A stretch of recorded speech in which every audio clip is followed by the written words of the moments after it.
আসসালামু আলাইকুম। আমি আর ফারিয়া আসছি নেটে প্র্যাকটিস করার জন্য। যদিও আজকে আবহাওয়া অনেক খারাপ, দেখছেন গুড়ি গুড়ি বৃষ্টি হইতেছে, তারপরও প্র্যাকটিস তো আর বাদ দেওয়া যাবে না, প্র্যাকটিস করবই। খাল বাইটা দিয়া ফুল শট। ওকে, ট্রাই করো, দেখি ফুল শট।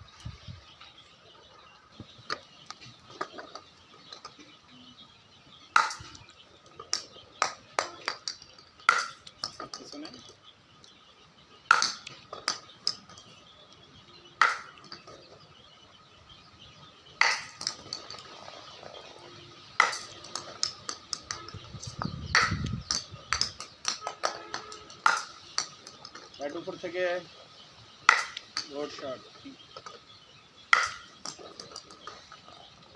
ব্যাট ট্যাপ করো।